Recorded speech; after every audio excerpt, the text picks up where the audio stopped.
ကျောင်းစင်ကြံတလျှောက်လျှောက်လန်းနေတဲ့မိန်းကလေးတစ်ယောက်ဟာဘေးပတ်ဝန်းကျင်ကကျောင်းသားတွေရဲ့ကဲ့ရဲ့လှောင်ပြောင်မှုတွေကိုခံနေရပါတယ်။သူတို့ကသူမစီကနေမကောင်းတဲ့အနံ့အသက်တွေထွက်နေတယ်လို့ပြောဆိုပြီးနှာခေါင်းကိုပိတ်ကာရှောင်ဖယ်သွားကြပါတယ်။သူမဟာအရှက်တကွဲနဲ့လူသူကင်းမဲ့တဲ့နေရာတစ်ခုကိုတွားပြီးအဝတ်စားလဲဖို့ကြိုးစားနေချိန်မှာကျောင်းနေဘက်နှစ်ယောက်ကတွေ့သွားခဲ့ပါတယ်။သူမရဲ့အတွင်းအင်ကြီးကျိုးပြုတ်နေတာကိုသတိပေးပေမဲ့သူတို့လည်းထိုမကောင်းတဲ့အနံ့ကိုတိမခံနိုင်ကြပါဘူး။တားတဲကိုပြေးဝင်သွားခဲ့တဲ့သူမဟာအင်ဂျီကိုချုပ်လိုက်တဲ့အခါမှာတော့တကိုယ်လုံးပတ်တီးတွေနဲ့စီးထားရတဲ့ဒဏ်ရာတွေကိုတွေးလိုက်ရပါတယ်။အဲ့ဒီဒဏ်ရာတွေကနေထွက်ပေါ်နေတဲ့အနံ့အသက်တွေကြောင့်သူမဟာအရှက်ရနေခဲ့တာပါ။အရွယ်ရောက်လာတာဟာတခါတရံအဖော်မဲ့ပြီးနာကျင်စရာကောင်းတဲ့ခရီးတစ်ခုဖြစ်နိုင်ပါတယ်။ကျောင်းသူလေးဂျာယီဟာသူ့ရဲ့ခန္ဓာကိုယ်ပြောင်းလဲမှုတွေနဲ့အတူအတွင်းခံအင်ဂျီဟာတင်းငယ်ပြီးကြက်တဲလာတာကြောင့်နာကျင်မှုကိုခံစားနေရပါတယ်။သူဟာဒါကိုသူ့ရဲ့မိထွေးစီမှာအကူအညီတောင်းခဲ့ပေမဲ့ရရှိလိုက်တာကတော့ကလေးပဲရှိသေးတာဘာအတွင်းခံလဲဆိုတဲ့အေးဆက်ဆက်ညှင်းပယ်မှုပါပဲ။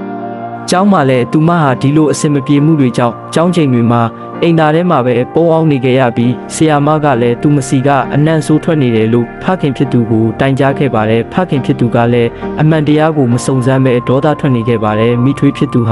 အခြေအနေကိုပိုဆိုးအောင်လုပ်ပြီးဂျာယီကိုထမင်းဝိုင်းမှာမပါဝင်ဖို့နဲ့အခန်းထဲမှာပဲနေဖို့ပြောဆိုကာမိသားစုဝင်တွေကြားကနေဖယ်ထုတ်လိုက်ပါတော့တယ်။မိန်းကလေးငယ်လေးဟာအထီးကျန်စွာနဲ့သူမရဲ့အခန်းလေးထဲမှာပဲမျက်ရည်ကျနေခဲ့ရပါတော့တယ်။တခါတရံမှာသူ့ခန္ဓာကိုယ်မှာထူးဆန်းတဲ့အနီကွက်တွေပေါ်လာတာကိုတွေးလိုက်ရပါတယ်။သူအရန်ကိုကြောက်လန့်ပြီးငိုကြွေးနေမိတာပေါ့။ဒါပေမဲ့သူ့ဖေတည်သွားမှာကိုသူပိုကြောက်နေပါတယ်။သူ့ဖေကတကားအပြင်ဘက်ကနေကြောက်လက်တဲ့ကိစ္စအတွက်အော်ဟစ်ဆူပူနေပေမဲ့နန်နန်ကတော့သူ့ရဲ့လှုပ်ဝက်ချက်ကိုဖုံးကွယ်ထားရပါတယ်။နောက်ဆုံးမှာတော့သူမနေနိုင်တော့ပဲဘေးအိမ်ကအမစီမာအကူအညီသွားတောင်းခဲ့ရပါတယ်။မိချင်းအမကတော့နန်နန်ရဲ့အခြေအနေကိုကြည့်ပြီးစာနာစိတ်နဲ့အထဲကိုခေါ်သွင်းလိုက်ပါတော့တယ်။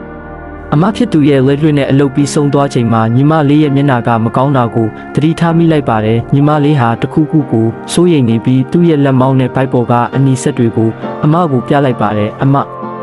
ညီမလေးကြောက်တယ်လို့ပြောရင်မျက်ရည်ဝဲနေတဲ့ညီမလေးကိုကြည့်ပြီးအမဖြစ်သူကစိတ်ပူသွားပါတယ်။သူတို့နှစ်ယောက်ဖုန်းထဲမှာဒီလိုအနီဆက်တွေဘာကြောင့်ဖြစ်ရတယ်လဲဆိုတာကိုရှာဖွေကြည့်ကြပါတယ်။ရှာဖွေတွေ့ရှိချက်တွေထဲမှာအတွင်းခံပေါင်းပြီးနဲ့ခြေအိတ်တွေကိုရောနှော့လျှော့ဖို့မိတာကြောင့်မှုပိုးဝင်ရောက်နိုင်တယ်ဆိုတဲ့အချက်ကိုတွေးလိုက်ရတဲ့အခါညီမလေးဟာသူ့အဝိရှော်တုံးကမှားယွင်းခဲ့တာတွေကိုပြန်လည်မြင်အောင်လာပါတော့တယ်။အမဖြစ်သူကတော့ညီမလေးကိုစိတ်အေးအေးထားဖို့နဲ့မနှက်ကြရင်ဆရာဝန်နဲ့တွားပြဖို့ဂရုတစိုက်နှံ့အဲ့ဒီအနံ့ကြောင့်ပဲကျောင်းမှာလဲသူမကိုသူမယုံကြည်မှုတွေပျောက်ဆုံးပြီးတခြားသူတွေရဲ့ကဲ့ရဲ့မှုကိုခံနေရတယ်လို့ခံစားနေရပါတယ်။ဒါကိုသတိထားမိတဲ့အမတ်ဖြစ်သူကသူမကိုခေါ်ပြီးအကျိုးအကြောင်းမေးမြန်းခဲ့ပါတယ်။အဝတ်လျှော်တဲ့အခါခြေအိတ်တွေနဲ့အဝတ်စားတွေကိုရောလျှော်မိရင်ဘက်တီးရီးယားတွေပွားများနိုင်ပြီးအရေးပြားပြဿနာတွေဖြစ်နိုင်ကြောင်းအမတ်ဖြစ်သူကရှင်းပြခဲ့ပါတယ်။ညီမလေးကတော့သူမအနေနဲ့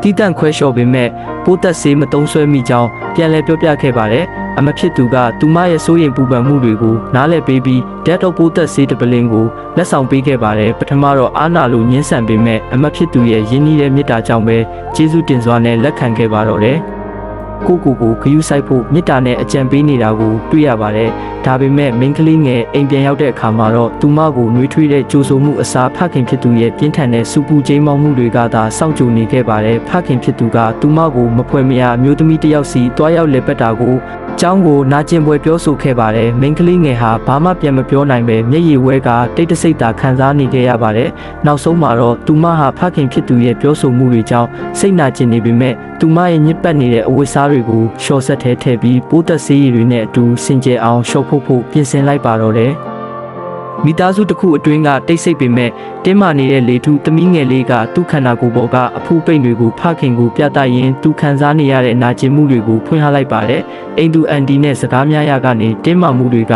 ထွတ်ထိပ်သို့ရောက်ရှိသွားပါတယ်။အန်ဒီကသူ့ကိုရိုက်နှက်ဖို့ကြိုးစားခဲ့ပေမဲ့ဖခင်ဖြစ်သူကတားဆီးခဲ့ပါတယ်။ကလေးငယ်ရဲ့ငိုတန်တွေနဲ့အတူမိသားစုအရေးကရှုပ်ထွေးနေပေမဲ့ဖခင်ရဲ့နှွေးထွေးတဲ့ဂရုစိုက်မှုကသမီးငယ်လေးအတွက်အားစိတ်တစ်ခုဖြစ်ခဲ့ပါတယ်။မနက်ဖြန်မှာဆရာဝန်ပြပေးမယ်ဆိုတဲ့ဖခင်ရဲ့ဂရိကသမီးငယ်ကိုအိတ်ဆက်ချင်းစီခေါ်ဆောင်သွားပါတော့တယ်။နက်ခင်နိုးလာတဲ့အချိန်မှာသူမရဲ့အဝတ်စားတွေကနေတဆင့်မိခင်ဖြစ်သူရဲ့ချစ်ချင်းမေတ္တာနဲ့ဆုံးမစကားတွေကိုပြန်လည်အမှတ်ရနေခဲ့ပါတယ်။သူမဟာမိမိကိုယ်ကိုပုံမယုံကြည်မှုရှိဖို့ကြိုးစားရင်းတစ်ဖက်မှာလည်းမိသားစုဝင်တွေကြားကနားလည်မှုလွဲမှားမှုလေးတွေကိုရင်ဆိုင်နေရပါတယ်။သူမရဲ့ဖခင်စီကနေအဝတ်စားတစ်တွေဝယ်ဖို့တောင်ဆိုလိုက်တဲ့အခါမှာတော့အိမ်ကအတော်ဖြစ်သူကကြားဝင်ပြီးပုံမနားလည်ပေးနိုင်တဲ့စကားလုံးလေးတွေနဲ့ဖြည့်ရှင်းပေးခဲ့ပါတယ်။ သမီးဖြစ်သူကပတ်စံနှဲငယ်တောင်းတဲ့အခါတွေးလေးကလိုတလောက်ပေးဖို့အသင့်ရှိနေခဲ့တယ်ဒါပေမဲ့ဒီမိသားစုရဲ့နောက်ွယ်မှာတော့စိုးရိမ်ပူပန်မှုတွေရှိနေခဲ့ပါတယ်ဆရာဝန်နဲ့တွေ့ဆုံပြီးမှတော့ဖခင်ဖြစ်သူရဲ့မျက်နှာဟာညှို့ငယ်သွားခဲ့ရတယ်သမီးလေးကတော့ဖခင်ကိုစိတ်မပူစေချင်လို့တယောက်တည်းဈေးဝယ်မယ်ဆိုပြီး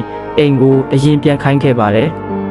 ဖခင်ဖြစ်သူရဲ့စိတ်ထဲမှာတော့အတိတ်ကပုံရိပ်တွေဟာတရိပ်ရိပ်ပြန်ပေါ်လာခဲ့တယ်။သမီးလေးငယ်စဉ်ကမိခင်ဖြစ်သူကစွန့်ပစ်သွားခဲ့လို့တခြားကလေးတွေရဲ့ဝိုင်းဝန်းလောင်ပြောင်တာကိုခံခဲ့ရဘူးတဲ့။အဲ့ဒီအချိန်မှာဖခင်ဖြစ်သူဟာသမီးလေးကိုရင်ခွင်ထဲမှာထွေးပိုက်ပြီးကာကွယ်ပေးခဲ့တယ်။သမီးလေးအတွက်သူဟာဖခင်ရောမိခင်ပါဖြစ်ပေးခဲ့ပြီးတကိုယ်ရဲ့ကျွေးမွေးပြုစုခဲ့တာပါ။အိမ်ကြီးချင်းတွေကနောက်အိမ်တော်ပြုဖို့တိုက်တွန်းပေမဲ့သူဟာသမီးလေးရဲ့ပျော်ရွှင်မှုကိုပဲရှေ့တန်းတင်ခဲ့ပါတယ်။အခုတော့သမီးလေးဟာအရွယ်ရောက်လာပြီးခါတီးလာတဲ့ဘဝအမှန်တရားနဲ့မိသားစုကြားကပဋိပက္ခတွေကိုပေါ်လွင်အောင်ရိုက်ကူးထားတဲ့ဇလံလေးတစ်ပုဒ်ပါဖခင်ဖြစ်သူအိမ်ပြန်ရောက်တဲ့အခါမှာတော့မမျှော်လင့်ထားတဲ့မြင်ကွင်းတစ်ခုကိုတွေ့လိုက်ရပါတယ်သူ့ရဲ့ဇနီးတစ်ဖြစ်သူဟာအဝိရှောက်ရင်သမီးကြီးဖြစ်သူကိုအမေမရှိလို့အဆုံးမရှိတဲ့ကောင်မလေးဆိုပြီးဆဲဆိုနေတာကိုကြားလိုက်ရပါတယ်စိတ်မကောင်းဖြစ်ခဲ့ရပါတယ်မင်းမှလည်းသမီးတစ်ယောက်ရှိတယ်လို့ငါမှလည်းသမီးတစ်ယောက်ရှိတာပဲသူ့အပေါ်နည်းနည်းလောက်ပို့ပြီးကျင်နာပေးလို့မရဘူးလားဒီအခြေအနေကိုတကားဝါကနေကြည်နေတဲ့သမီးကြီးမလေးဟာလည်းဝမ်းနေပူဆွေးပြီးမျက်ရည်ကျ